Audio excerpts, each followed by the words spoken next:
tratar hoje de um tema que nós tratamos, eu, o senador Paulo Paim, senadora Fátima, Vanessa e muitos outros senadores sempre costumam trazer aqui, que é a questão do desemprego no país, no nosso Brasil. O governo ilegítimo, ele costuma recorrer ao desempenho da economia e à aprovação de reformas legislativas para buscar uma legitimidade de que não dispõe, não tem legitimidade. Assim, criou-se um discurso oficial baseado em duas premissas. A primeira, o governo promoveu reformas que tornaram o país mais eficiente. Segundo, a gestão econômica tirou o Brasil da crise e consegue melhorar a vida da população. Duas premissas absolutamente falsas. E aí eu vou mostrar um dado que acaba de ser divulgado pelo IBGE, que desmascara essa farsa de que melhorou a economia, gerou empregos para o nosso país. Farsa. O IBGE tem comprovação de que isso não é verdade.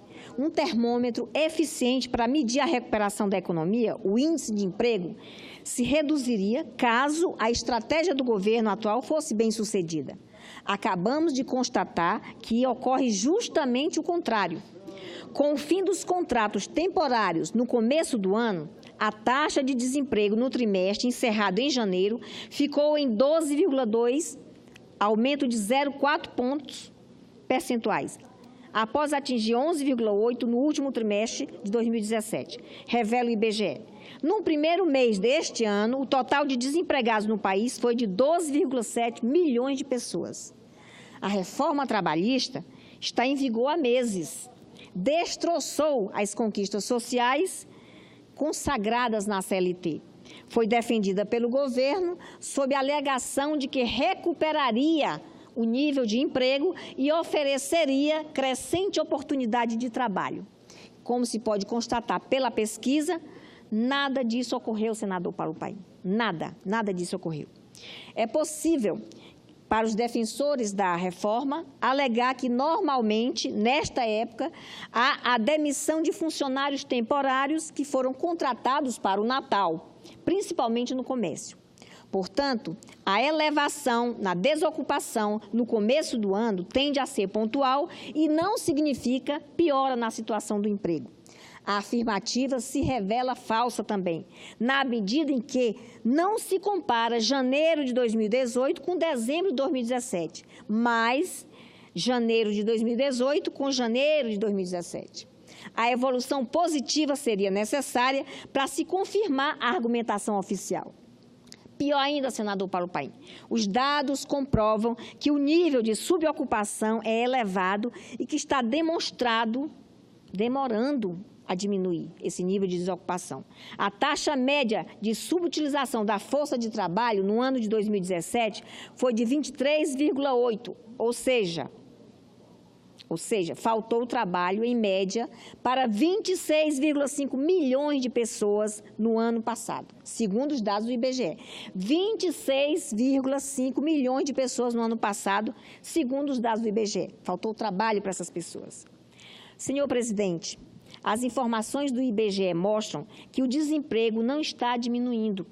Ao contrário, desvaneceram-se as esperanças de melhoria a curto ou mesmo a médio prazo. Os índices aumentaram. A criação de postos de trabalho revela-se insuficiente, não apenas para abrigar os que ingressaram no mercado de trabalho, mas também para recuperar o emprego perdido durante a crise. Mais sério ainda, revela-se uma queda na qualidade do emprego. Caiu verticalmente o número de postos com carteira assinada.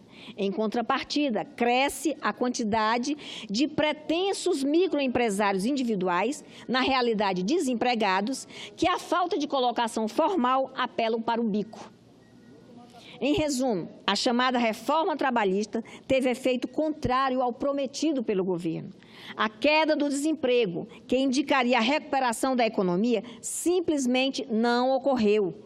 Em vez disso, o país vive o fechamento de postos de trabalho. É lamentável, senhor presidente, que a reforma trabalhista tão proclamada pelo governo não tenha gerado os empregos necessários para os trabalhadores do nosso país. É lamentável. É isso que eu tinha a dizer, senhor presidente. Muito obrigada. Senadora Ângela, se Vossa Excelência me permite, Claro, senadora Ângela. Claro, senadora. Na realidade, senadora, eu quero mais uma vez cumprimentá-la. Vossa Excelência ontem esteve na tribuna tratando de um assunto muito importante para o Brasil, mas, sobretudo, para os nossos estados. Para o seu estado de Roraima, para o meu estado do Amazonas. E hoje volta falando das dificuldades que esse governo vem gerando para a nação brasileira. Eu só queria e fiz questão de pedir a parte de Vossa Excelência, falarei e abordarei o mesmo assunto, mas faço questão de registrar neste belo pronunciamento de Vossa Excelência. A crise, senadora Ângela, que nós vivemos no Brasil, não é uma crise de todos, é uma crise do povo trabalhador.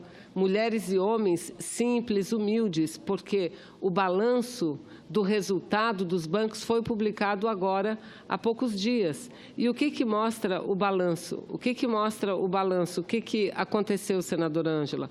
Os bancos que em 2016 já tiveram lucros significativos, agora aumentaram ainda mais os seus lucros, aumentaram ainda mais em 2017. Ou seja, o povo vê os seus salários minguando, o povo perde os seus postos de trabalho a cada dia. Está aí o resultado. Em janeiro, aumentou o número dos desempregados. Cadê aqueles que falavam tanto que precisavam tirar a Dilma porque ela era responsável pelo desemprego? Enquanto isso acontece, olha quem é que lucra. Os bancos, somente o Banco Itaú, que já teve um lucro de 22% em 2016, ano de crise, em 2017 passou os seus lucros para 25%.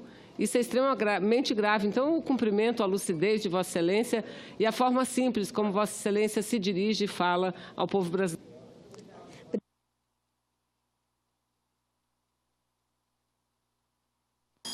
Obrigada pelo parte, senadora Vanessa Graziotin, mas é confirmado mesmo. O IBGE confirma tudo isso, esses números alarmantes de desemprego no país. Confirma também a vocação do governo, que é prestigiar, valorizar os banqueiros, os grandes empresários, os mais ricos e o povo mais pobre, o trabalhador brasileiro, sem direito nenhum. Obrigada, senhor presidente.